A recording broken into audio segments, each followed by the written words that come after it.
이 시간 우리에게 주시는 하나님의 말씀은 마태복음 5장 14절로 16절 말씀입니다. 제가 받들어 읽겠습니다. 너희는 세상의 빛이라. 산 위에 있는 동네가 숨겨지지 못할 것이요 사람이 등불을 켜서 말 아래에 두지 아니하고 등경 위에 두나니 이러므로 집안 모든 사람에게 빛이 느니라. 이같이 너희 빛이 사람 앞에 비치게 하여 그들로 너희 착한 행실을 보고 하늘에 계신 너희 아버지께 영광을 돌리게 하라. 아멘. 라빈 드라나드 타고르라는 사람이 있습니다. 시집 기탄잘리로 아시아 최초로 노벨 문학상을 받은 인도의 시인입니다. 그런데 그는 한국을 일컬어서 동방의 등불이라 하였습니다. 그런데 과연 그의 말대로 지금 대한민국은 동방의 등불처럼 빛을 발하고 있습니다. 얼마 전 폴란드에서 개최한 피파가 주관하는 20세 이하 세계 축구 월드컵 경기가 있었죠. 우리나라는 남자 축구팀 사상 처음으로 결승에 오르는 쾌거를 이루었습니다. 비록 결승전에서 아쉽게 져서 준우승을 차지하였지만 이번 월드컵 출전 선수 중 가장 뛰어난 최고의 선수에게 주는 골든볼 상을 우리나라의 이강인 선수가 받았습니다. 말하자면 20세 이하 세계 축구 선수 중에서 대한민국의 이강인 선수가 제일 뛰어난 선수라는 것을 가장 권위 있는 대회에서 인정받은 것입니다. 또한 우리나라에는 현재 세계적으로 인기몰이를 하는 그룹 가수가 있죠. 다 아시다시피 바로 방탄소년단입니다. 아시아인으로는 오르기 그렇게 어렵다던 전 세계 대중음악계의 중심인 빌보드 차트에 벌써 정상만 3번이나 오르는 기록을 냈습니다.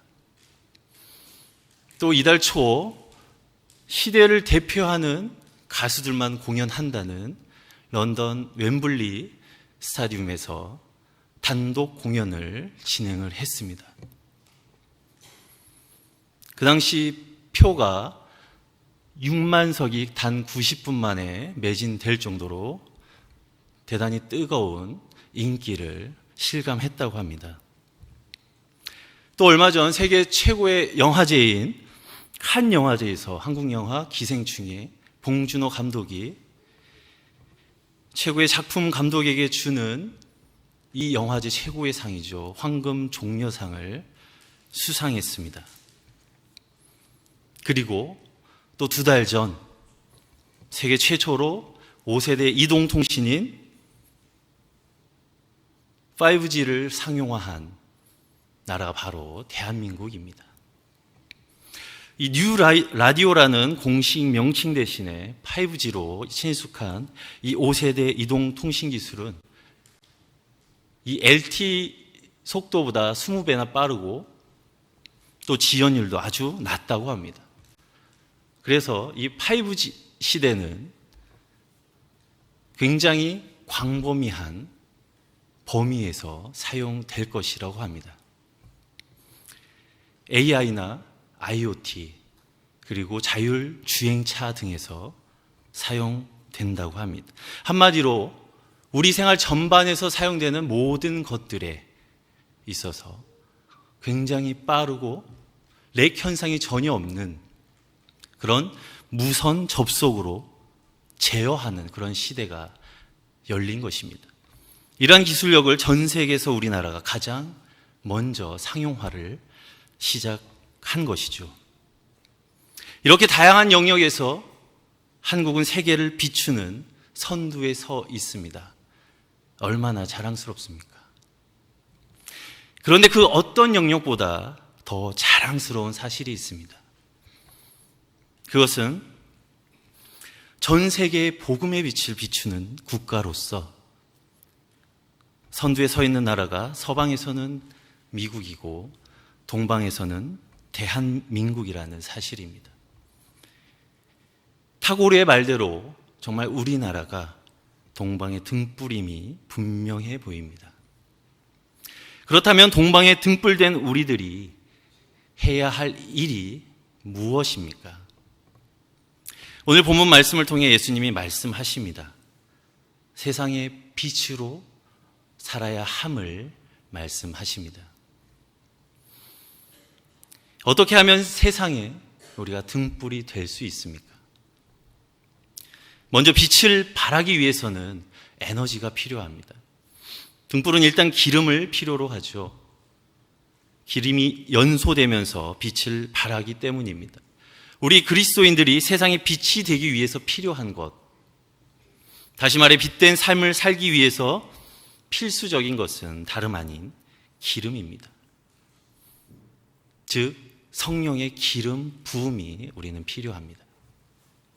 성령의 기름 부음은 성령 충만으로 말할 수 있습니다. 성령 충만한 초대교회 성도들은 세상 속에서 빛을 발할 수가 있었죠. 그러면 어떻게 해야 우리가 성령을 받을 수가 있습니까? 성령을 받기 위해서는 기도해야 합니다. 사도행전 4장 31절에서 말씀합니다. 빌기를 다하매 모인 곳이 진동하더니 무리가 다 성령이 충만하여 담대히 하나님의 말씀을 전하니라. 여러분, 데살로니가전서 5장 17절에서 말씀하듯이 쉬지 말고 기도하라, 이렇게 말씀하신 중요한 이유는 바로 성령의 충만을 받기 위함인 줄 믿으시기 바랍니다. 성전 미문에 앉아 구걸하던 나면서부터 걷지 못한 이 안진뱅이 남자를 예수님의 이름으로 일어나 걷게 함으로 온 예루살렘에 놀라운 감동을 자아낸 그 큰 빛을 발한 사건도 베드로와 요한이 기도하러 성전을 출입하던 그 길에 일어났고, 백성을 구제함으로 많은 유대 백성들에게 칭찬을 받았던 고넬료도 기도하기를 쉬지 않던 그런 사람이었습니다. 누가복음 11장 13절에서 너희가 악할지라도 좋은 것을 자식에게 줄 알거든 하물며 너희 하늘 아버지께서 구하는 자에게 성령을 주시지 않겠느냐 하시니라. 기도할 때 성령께서 임하시며 기도해야 성령 충만할 수 있음을 기억하시기 바랍니다. 성령 충만함으로, 성령의 기름 부음으로 등불을 밝혀 이 세상 빛으로 살아가는 저와 여러분이 되기를 소망합니다. 두 번째로, 빛을 발함은 자신보다 남을 위한 삶을 사는 것을 말합니다. 너희는 세상의 빛이라 말씀하신 것은 제자들이 자신을 위한 삶을 살지 않고 타인과 이웃을 위한 삶을 살아야 한다는 것을 의미합니다. 사실 사람은 자신을 위한 삶을 살 때보다 타인을 위한 삶을 살 때 더 행복하게 되어 있죠. 그래서 사람이 원천적으로 독처하는 것은 좋지 못한 것입니다. 아담의 독처하는 것이 보시기에 좋지 아니하셨던 하나님께서 창세기 2장 18절에서 이렇게 말씀하셨죠. 사람이 혼자 사는 것이 좋지 아니하니 내가 그를 위해 돕는 배필을 지으리라.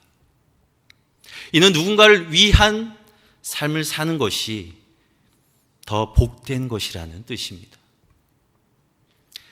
영국의 임페리얼 칼리지 런던 연구팀이 13년 동안 영국 등 유럽 10개 국가에 사는 여성 32만여 명의 건강 기록을 분석한 결과 자녀가 있는 부모가 심장병이나 암 등의 중증 질환으로 사망할 위험이 20%나 줄어든다는 사실을 발견했습니다. 특히 2-3명의 자녀를 둔 여성의 사망 확률이 더욱 줄었습니다. 연구팀은 자녀로 인해 호르몬이 변화되어 심장 건강이 좋아지고 암 위험이 낮아지는 것으로 보았습니다. 연구팀은 자녀를 낳고 행복감이 늘어 이런 결과가 나온 것으로 설명을 했습니다. 자녀에게는 부모가 빛입니다.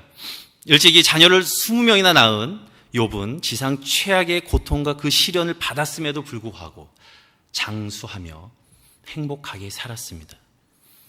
그 장수의 행복은 수명의 자녀 양육과 가난한 이웃에게 선을 베푸는 이른바 빛을 바라는 사람으로 살았기 때문입니다.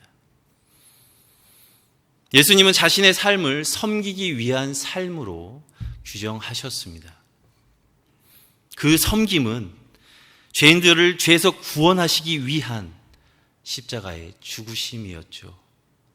마태복음 20장 8절에서 말씀하십니다. 인자가 온 것은 섬김을 받으려 함이 아니라 도리어 섬기려 하고 자기 목숨을 많은 사람의 대속물로 주려 함이니라. 예수님이야말로 빛을 발하는 삶의 표본이요 모범입니다. 우리가 예수님을 따르고 닮는다는 것은 바로 섬기는 삶을 본받는다는 것을 의미하는 것입니다. 여러분은 지금 어떻습니까? 여러분은 섬기는 삶을 살고 계십니까? 내 자신을 위한 그런 계산적인 섬김이 아니라 내 마음을 다해 전심으로 나를 희생하여 그렇게 타인을 위해, 이웃을 위해 섬기고 계십니까? 만약 그렇지 못했다라고 한다면 이제부터라도 진실된 마음으로 행해지는 섬김의 삶이 되기를 소망합니다. 예수님을 따른 섬김의 삶을 살아갈 때 기쁨이 넘치고 감격이 있는 그런 삶이 되리라 확신합니다. 다음은 마틴 루터 킹 목사님의 유언입니다. 내가 이 세상을 하직한다면 나는 당신들에게 다음과 같은 유언을 남기고 싶습니다. 내가 이 세상을 떠난다면 거창한 장례식을 삼가해 주십시오. 그리고 긴 찬사도 삼가해 주십시오. 또 내가 노벨상 수상자라는 것도 말하지 말아 주십시오. 나의 학벌도 그것들은 그렇게 중요하지 않습니다. 내가 바라는 것은 마틴 루터 킹은 다른 사람들을 위해 살다가 갔다고 말해주는 것입니다. 나는 가난한 사람들에게 빵을 주기 위해, 헐벗은 사람들에게 옷을 주기 위해 살다가 갔다고 말해 주십시오. 내 생애에서 감옥에 갇힌 사람들을 찾다가 갔다고, 사람을 섬기고 사랑하다가 갔다고 말해 주기를 나는 바랄 뿐입니다. 말씀을 맺습니다. 여러분, 불신자들이 보는 성경이 무엇인지 아십니까? 우리 그리스도인들이 보는 성경은 바로 이것이죠. 그런데 불신자들이 보는 성경은 이 성경이 아닙니다. 그들이 보는 성경은 바로 우리들입니다. 본문 16절에서 말씀합니다. 그들로 너희 착한 행실을 보고 하늘에 계신 너희 아버지께 영광을 돌리게 하라. 세상의 빛으로 세상의 등불이 되어서 모든 사람에게 그 빛을 비추어 복음 가운데 기쁨과 유익을 주는 그러한 존재가 되기 위해서는 먼저 우리 개개인 한 사람의 삶이 바르고 정의롭고 선을 베푸는 삶을 살아가야 할 것입니다. 모쪼록 우리의 언행을 통해 하나님께 영광을 돌리는 이들의 발걸음이 끊이지 않기를 간절히 소망합니다. 이 시간 다 함께 합심하여 기도하겠습니다. 먼저 이 시간 우리에게 주신 말씀을 기억하며 기도합니다. 세상의 빛으로 오신 예수 그리스도를 본받아 이제는 우리가 성령 충만한 가운데 세상의 빛으로 세상의 등불이 되어 아직도 어둠에서 헤매고 있는 불쌍한 영혼들을 위해 선한 빛으로 비추어 죽음과 절망에서 벗어나 하나님 안에서 생명의 축복을 얻는 역사가 일어나도록, 이를 위해 먼저 내 자신의 삶이 섬김의 삶이 될 수 있도록 진실된 마음으로 나를 기꺼이 희생하는 그러한 삶으로 변화될 수 있도록 기도합니다. 그리고 지금 이 시간에도 질병으로 고통받으며 어려움에 놓인 성도들이 있습니다. 이들을 위해 간절히 기도합니다. 주께서 친히 그들을 위로하여 주시고 고통을 이겨낼 수 있는 힘과 용기를 허락하여 주옵소서. 주의 손길로 어루어 만지시어 온전히 회복되게 하옵소서. 마지막으로 담임 목사님과 세계 각처에서 복음 사명을 감당하는 선교사님들을 위해 기도합니다. 담임 목사님, 이번 선교 일정 하나님 은혜로 잘 진행되고 마무리될 수 있도록 하시고, 오직 주의 말씀만 붙들고 세계 각지에서 복음을 전하는 선교사님들 영육간 강건함을 허락하시어 모든 사역 가운데 귀한 열매를 맺는 역사가 일어날 수 있도록 우리 다 함께 통성으로 기도하겠습니다. 사랑의 하나님 아버지, 감사합니다.